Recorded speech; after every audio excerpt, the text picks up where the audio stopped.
누가복음 1장.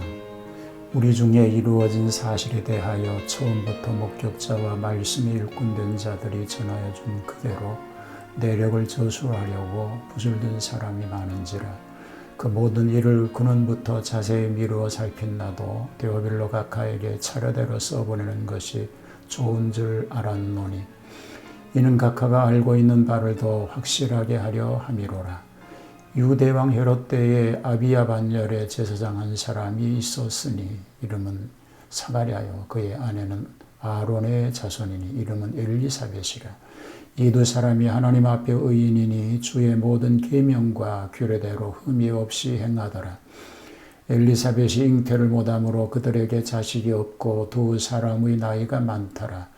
마침 사가랴가 그 반열의 차례대로 하나님 앞에서 제사장의 직무를 행할세 제사장의 전례를 따라 제비를 뽑아 주의 성전에 들어가 분향하고 모든 백성 그 분향하는 시간에 밖에서 기도하더니 주의 사자가 그에게 나타나 향단 우편에 선지라.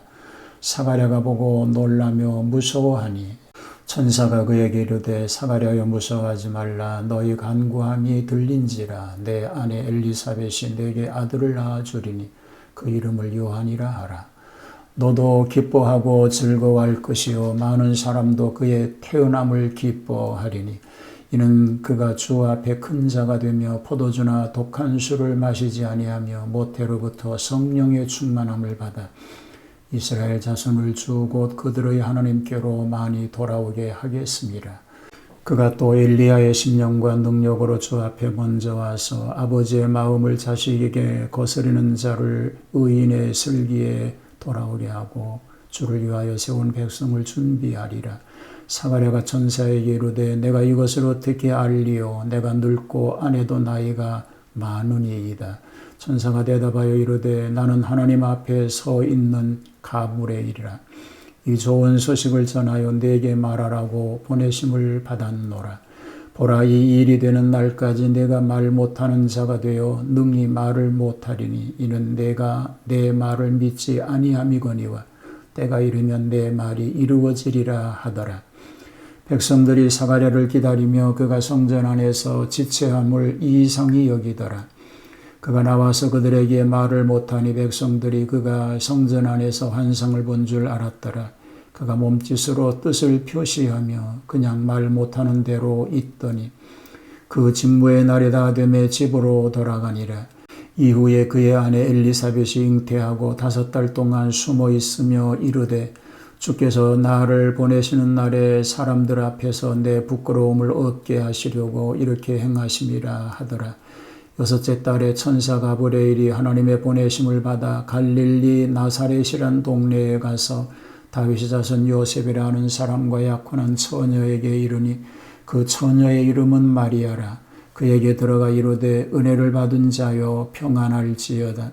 주께서 너와 함께 하시도다 하니 처녀가 그 말을 듣고 놀라 이런 인사가 어찌함인가 생각하며 천사가 이르되 마리아여 무서워하지 말라. 내가 하나님께 은혜를 입었느니라. 보라, 내가 잉태하여 아들을 낳으리니 그 이름을 예수라 하라. 그가 큰 자가 되고 지극히 높으신 이의 아들이라 일컬어질 것이요 주 하나님께서 그 조상 다윗의 왕위를 그에게 주시리니 영원히 야곱의 집을 왕으로 다스리실 것이며 그 나라가 무궁하리라. 마리아가 천사에게 말하되 나는 남자를 알지 못하니 어찌 이 일이 있으리이까?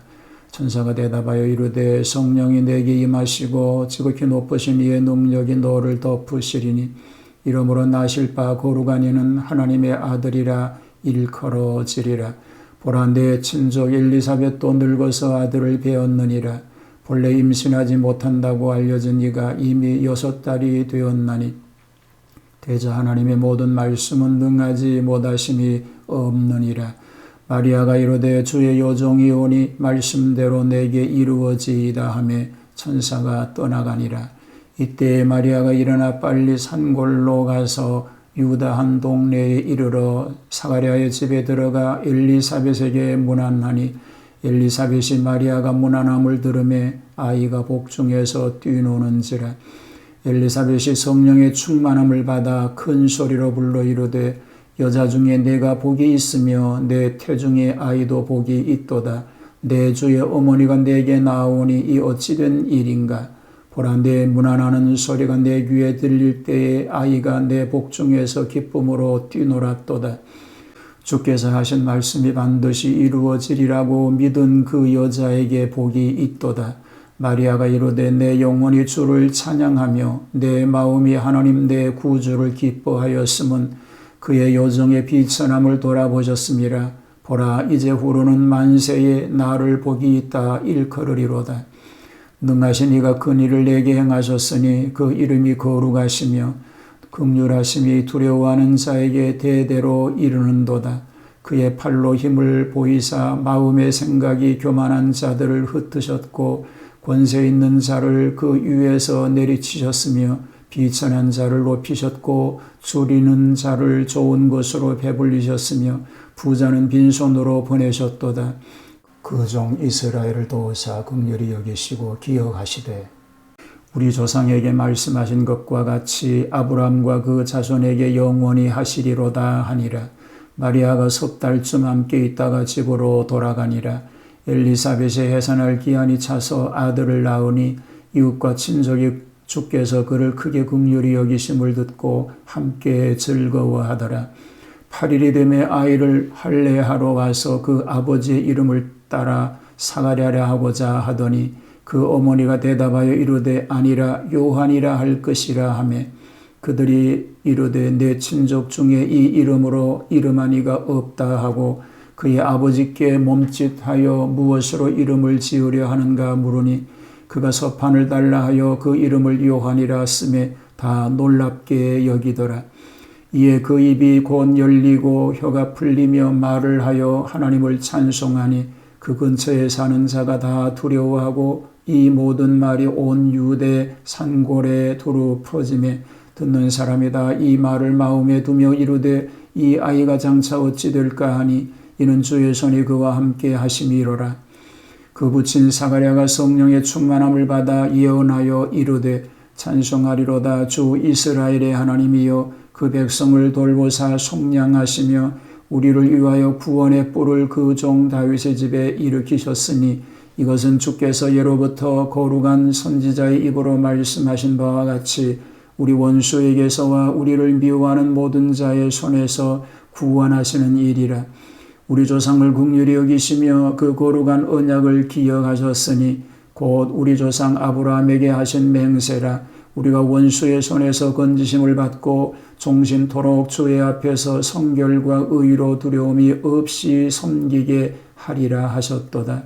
이 아이여 내가 지극히 높으신 이의 선지자라 일컬음을 받고 주 앞에 앞서가서 그 길을 준비하여 주의 백성에게 그 죄 사함으로 말미암는 구원을 알게 하리니 이는 우리 하나님의 긍휼로 인함이라. 이로써 돋는 해가 위로부터 우리에게 임하여 어둠과 죽음의 그늘에 앉은 자에게 비추고 우리 발을 평강의 길로 인도하시리로다 하니라. 아이가 자라며 심령이 강하여지며 이스라엘에게 나타나는 날까지 빈들에 있으니라. 샬롬, 주님의 은혜와 평화가 함께 하시기를 축복합니다. 자, 오늘부터 누가복음을 함께 읽고 말씀을 살펴보도록 그렇게 하겠습니다. 오늘 누가복음 1장은 예수님 탄생 직전 이야기가 소개가 되고 있습니다. 1절에서 4절은 서문격인데 누가복음의 서문은 본서의 내용, 사료, 수신자, 목적 등을 밝혀 놓았습니다. 내용은 우리 중에 이루어진 사실이라고 얘기하죠. 즉 그리스도 예수님의 생애를 기록하였다는 것입니다. 사료는 목격자의 구전과 거기에 따르는 기록한 문서들이기도 합니다. 자, 수신자는 데오빌로입니다. 하나님이 사랑하는 자라는 의미를 가지고 있습니다. 목적은 믿음의 확실한 증거를 주려고 누가복음을 저술하게 되었다고 말씀합니다. 저술자는 서문에는 없습니다. 그러나 누가복음의 저자는 누가입니다. 세례 요한의 출생을 예고한 얘기가 5절에서 25절에 소개가 됩니다. 천사 가브리엘이 요한의 아버지 사가랴에게 나타나 요한의 탄생을 예고하였습니다. 사가랴 부부의 소개가 5절에서 7절에 나오죠. 이 사가랴는 제사장입니다. 아비야 반열의 제사장으로 24반열 중 제8반열에 속하였습니다. 아내 엘리사벳은 아론의 자손인데 이 부부 두 사람은 하나님 앞에서는 의인이요 계명과 규례로 무흠한 자인데 나이가 많았고 자식이 없었습니다. 사가랴가 계시를 받게 됩니다. 8절로 17절에 소개된 말씀이지요. 이 사가랴가 제사 임무를 수행 중에 주의 사자 가브리엘이 나타납니다. 사가랴여 무서워 말라. 너희 간구함이 들린지라. 내 아내 엘리사벳이 내게 아들을 낳고 주리니 그 이름을 요한이라고 하라고 계시하여 줍니다. 탄생될 아들 요한의 인물은 하나님 앞에 위대하고 술을 마시지 않으며 성령이 충만하고 큰 부흥을 일으키며 주의 선구자로 일할 것이라고 하였습니다. 사가랴의 불신앙에 대한 얘기가 18절로 25절에 기록되어 있습니다. 사가랴 천사의 계시를 듣고 난 후에 내가 늙고 아내도 나이 많으니이다 라고 하며 믿지 않았습니다. 인간은 누구든지 보통 상식 이상의 특이한 일이 있을 때는 의심하는 것이 상정입니다. 그러나 하나님의 예고이시니 아멘 하고 믿는 것이 마땅합니다. 사가랴는 불신앙으로 인하여 벙어리가 되는 벌을 받게 됩니다. 그러나 그의 불신앙이 일반인에게는 특별 계시를 받은 증거로 나타나지요. 참으로 다행한 일입니다. 과연 계시대로 그 직후에 그 아내 엘리사벳이 수태하게 되었습니다. 예수님 나심을 예고합니다. 26절로 38절에 소개가 됩니다. 요한의 탄생 예고 후 6개월 만에 천사 가브리엘이 요셉이라 하는 사람과 정혼한 처녀 마리아에게 나타나서 하나님의 계시를 전달합니다. 은혜를 받은 자여 평안할지어다. 주께서 너와 함께 하시도다 라고 놀라운 내용을 얘기하게 됩니다. 이 말에 놀라 심사숙고하는데 다시 말합니다. 마리아여 무서워하지 말라. 내가 하나님께 은혜를 입었느니라. 보라 내가 잉태하여 아들을 낳으리니 그 이름을 예수라 하라. 그가 큰 자가 되고 지극히 높으신 이의 아들이라 일컬어질 것이요 주 하나님께서 그 조상 다윗의 왕위를 그에게 주시리니 영원히 야곱의 집을 왕으로 다스릴 것이며 그 나라가 무궁하리라고 말합니다. 청천벽력과 같은 선포를 하였습니다. 마리아가 다시 반문합니다. 나는 남자를 알지 못합니다. 이것은 처녀의 정결성을 고백하는 말입니다. 그리고 계속해서 어찌 이 일이 있으리까 라고 말합니다. 이 물음에 대해서 사가랴처럼 불신앙으로 의심하는 일이 아니라 그 성취의 길을 묻는 것이라고 이해되어집니다. 천사가 계속해서 말합니다. 성령이 내게 임하시고 지극히 높으신 이의 능력이 너를 덮으시리니 이러므로 나실 바 거룩한 이는 하나님의 아들이라 일컬어지리라고 말씀합니다. 이것은 성령의 능력이 은하하여 부드럽게 역사하심을 묘사하고 있는 것입니다. 하나님의 모든 말씀은 능치 못하심이 없다고 하며 마리아는 도리어 주의 계집종이오니 말씀대로 내게 이루어지이다 라고 순종하였고 천사는 떠나갔습니다. 엘리사벳 방문의 얘기가 39절로 56절에 소개가 되고 있습니다. 천사에게 들은 대로 마리아는 유대 한 동네에 가서 엘리사벳을 방문합니다. 그런데 마리아가 방문할 때 엘리사벳의 복종 아이가 뛰놀았다고 하는 말은 성령의 감동으로 약동하였다라고 말할 수 있습니다. 엘리사벳의 찬미가 나옵니다. 여자 중에 내가 복이 있으며 내 태중의 아이도 복이 있도다. 믿는 그 여자에게 복이 있도다. 라고 마리아를 칭찬하였습니다. 주께서 그에게 하신 말씀이 반드시 이루어지리라고 하였습니다. 마리아의 찬미가 이어집니다. 그의 여종의 비천함을 돌아보셨음이라. 보라, 이제 후로는 만세에 나를 복이 있다 일컬으리로다. 능하신 이가 큰 일을 내게 행하셨으니라고 말합니다. 비천한 몸이 성자를 회퇴함에 감격하고 전능자의 소유를 확신하고 있는 것입니다. 그리고 그리스도의 사명에 대한 예언으로 교만한 자를 흩으시고 반신 권력자를 축출하시고 비천자를 높이시고 심령이 줄인 자를 진리로 먹이시고 부자를 공수로 보내시고 이스라엘을 긍휼로 대하셨도다라고 하였습니다. 요한의 탄생과 명령에 대한 얘기가 57절로 66절에 소개가 됩니다. 요한의 탄생 얘기가 먼저 소개가 되죠. 엘리사벳이 해산할 기한이 차서 요한은 탄생하였습니다. 특히 사가랴가 노경의 아들을 주심으로 이웃과 친족이 다 같이 기뻐하고 축하하며 감사하였습니다. 요한이라고 이름을 붙입니다.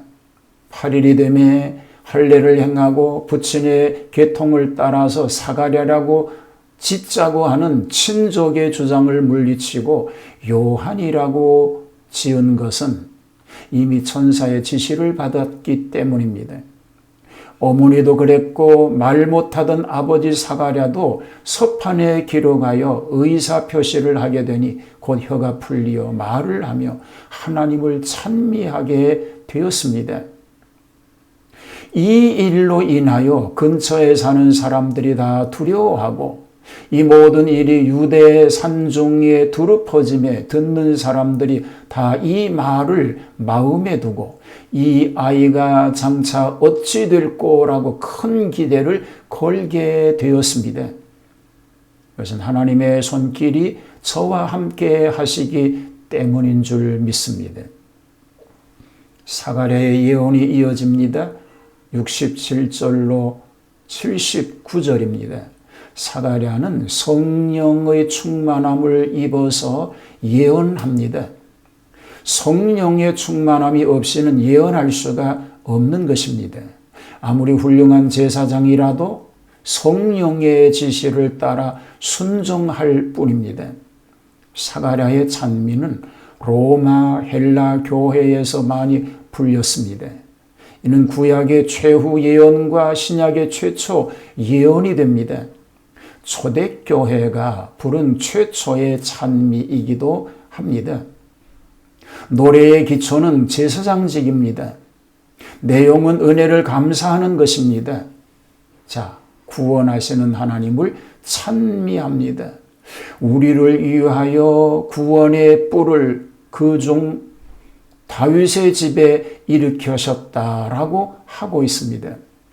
원수에게서 구원하신다고 말합니다. 우리를 미워하는 모든 사람의 손에서 구원하시는 구원이라 우리 조상을 긍휼히 여기시어 그 거룩한 언약을 기억하셨다라고 고백합니다. 예언 성취의 결과입니다. 모든 신자들을 마귀의 세력 밑에서 건져내어 자유롭게 하나님을 섬기게 하는 것입니다. 세례 요한이 그리스도의 구속 사업을 위하여 준비를 갖추고 그리스도는 영혼의 태양처럼 밝은 빛을 비추리라고 말합니다. 자, 마지막 70절에는 광야에서 성장하는 요한의 얘기가 나옵니다. 사가랴 부부에게는 요한이 만득자이었으므로 부모의 양육을 받았을 뿐 오래 복량하지는 못하고 광야에서 생활하며 나실인의 고행을 하게 되었다는 것입니다. 하나님의 은혜 가운데 하나님의 예정하신 대로 세상에 태어나게 된 요한, 그런 하나님의 큰 뜻을 이루어가는 사역자로서의 준비를 하게 됩니다. 오늘 우리에게 주신 하나님의 놀라운 은혜와 평강의 은총으로 하나님께 영광 돌리는 그런 놀라운 삶을 누릴 수 있게 되기를 주님의 이름으로 축복합니다. 하나님의 뜻을 따라 순종하며 살게 하여 주시옵소서. 이 시대 속에 필요한 일꾼이 필요합니다. 하나님, 긍휼하시는 은총을 이 민족과 우리 가문에도 허락해 주셔서 하나님의 영광을 위한 쓰임받는 삶 되게 하옵소서. 예수님 이름으로 기도하옵나이다. 아멘.